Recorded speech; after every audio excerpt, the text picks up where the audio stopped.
it's Casey, and today we're gonna haul some books.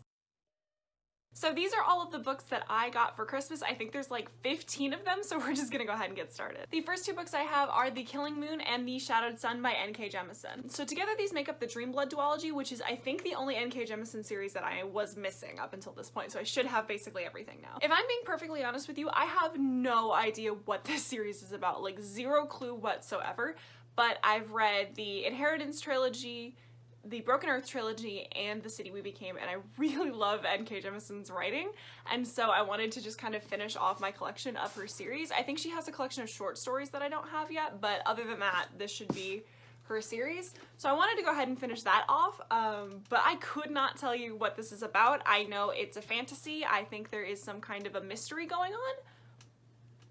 That's all I know. I also know that this is not usually considered one of her better works. Like people typically like the Broken Earth trilogy the best, but I really love N.K. Jemisin, so I wanted to finish off the collection. Also, the cover matches my shirt, and that's very fun. So the next two books I have are also a duology, and that is Vicious and Vengeful by V.E. Schwab. So up until last year, I hadn't actually read any V.E. Schwab before, and then last year I read the Darkest Shade of Magic trilogy and The Invisible Life of Addie LaRue. And I really enjoyed both of those, and I know that Vicious is one of her like beloved works, so I wanted to go ahead and get that. So this one I do know a little bit more about. Vicious, I believe, follows two people who were originally like roommates in college or grad school or something like that, and the book starts with one of them getting out of prison. But I believe they were working on a project that involves creating near-death experiences to cause supernatural abilities to manifest. So this is also a duology, and I know that a lot of people like the first one a lot more than they like the second one, but I wanted to go ahead and get the complete duology. And I'm looking forward to reading these because I feel like I'm one of the last people who hasn't actually picked these up yet. So the next book I have is Record of a Spaceborne Few by Becky Chambers. So this is the third and final book to the Wayfarer series. And now that I have my hands on this one, there is no excuse for me to not finish the series. The first book in the Wayfarer series, A Long Way to a Small Angry Planet, was actually my favorite book of last year. I absolutely adored it, and I haven't managed to continue on with the series yet. In the first book, we follow our main character Rosemary Harper as she joins the crew of the Wayfarer, which is a tunneling ship, as they take on one of the most dangerous and lucrative jobs that they've ever taken. And that book follows the everyday life in these like snapshot points in time of the crew, and you really get to know them and care about them a lot, and it's a very character-driven sci-fi story, and I adored it. And so I need to continue on with the series, and now I have the complete trilogy, so hopefully that means I'll finally get to it. So next we have Sandman Volume 1 by Neil Gaiman. So I actually don't know what this is really about either. I've read several Neil Gaiman novels before, and I've really enjoyed them. His writing style is very, very compelling. And I've been getting into reading more graphic novels and comics recently, so I wanted to pick this up because this is such a beloved comic series. Could I give you a synopsis of this? Not really. All I know is that it's a very popular fantasy comic book series about the Sandman who lives in the world of dreams. That's about all I've got. But the art is all very dark and striking, and I am looking forward to finally figuring out what this is about. And the next two books I have are Kings of the Wild and Bloody Rose by Nicholas Ames. So these are the first two books in Nicholas Ames' The Band series, which is a fantasy series about these groups of characters. I've heard people say that this series reminds them a lot of a D&D campaign and this idea of like getting the band back together, and I'm pretty sure the first one follows this group of retired adventurers who all get back together to look for one of the members' missing daughters.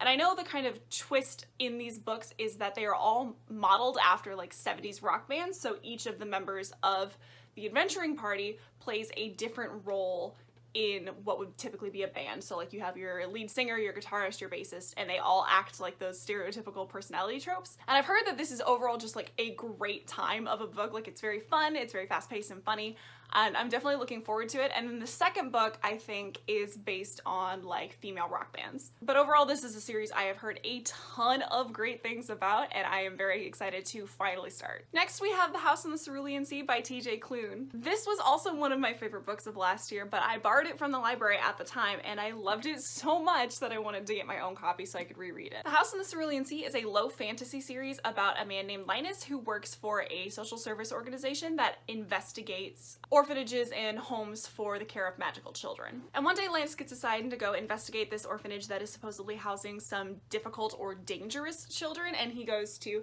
investigate The House on the Cerulean Sea, and this book is so beautiful and so heartwarming, and I loved it so much. And I know this isn't a review, but like, do yourself a favor and read this book. Everyone should read it. It made my heart happy, and I'm happy I'm happy to own it.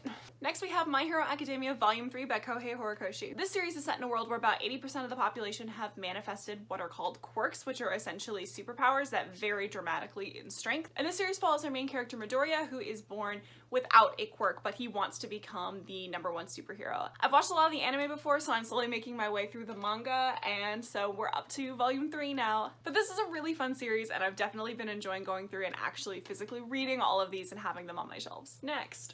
Woo! Oh god, these are so big! The next two books that we have are Words of Radiance and Oathbringer by Brandon Sanderson.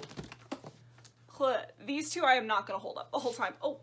And so these are the second and third books in the Stormlight Archive by Brandon Sanderson. I read The Way of Kings at the end of November, beginning of December, and absolutely loved it. It's one of probably my favorite fantasy books just of all time. It is a massive scale, multi-perspective, big, huge, epic high fantasy. It's incredible. And the first book follows 4 different perspectives. It follows this girl who is training to become a scholar but secretly trying to be a thief, a son of a surgeon who has become a soldier, a prince, and an assassin, and it is so good. It's really hard to describe the plot because there was just so much going on and so many like separate stories in that first book that slowly start to weave together as you unravel more of what's going on, but it's this very high stakes fantasy. And like, can we talk for a second about these end pages? Because like they're doing the most, and I love it. Oathbringer also has some really cool art in it, but I'm trying not to look too hard at it because there's definitely people in there that I am not aware of yet. Next we have 2 more chonkers, and those are Jade City and Jade War by Fonda Lee. So these are the first 2 books and the only books that are out right now of the Greenbone Saga, which is an urban fantasy series that is essentially like a crime family book. I believe in this world Jade grants individuals like magical powers, and so we follow essentially like this organized crime family who is controlling all of the Jade in the city as they essentially go to war with other families or within themselves or something like that. I don't know a huge amount about this, but everyone who has read this that I know has basically loved it and praised it for being a very unique setting. I've also heard that like the fighting in this is really well written, which is something that always intrigues me because I feel like that can be a little like underrated sometimes. But the idea of this very non-Western urban fantasy, very unique premise for a fantasy book has me so intrigued, and I really just want to get on this series before the final book comes out, which I think is supposed to come out this year or next year. I'm not completely sure. And then the last book I got was the Starlight C by Erin Morgenstern. So I read The Night Circus last year as well and absolutely adored it. It has such a lyrical and beautiful writing style, and I am so looking forward to reading this one as well. The synopses that I've heard of this book are all pretty vague, which makes sense given Erin Morgenstern's writing style. But I know that this book follows our main character who enters this essentially enchanted library and starts reading these stories. And eventually he finds a book that contains his own life story, and then something happens, I don't really know what, and he has to find 3 items, a bee, a key, and a sword.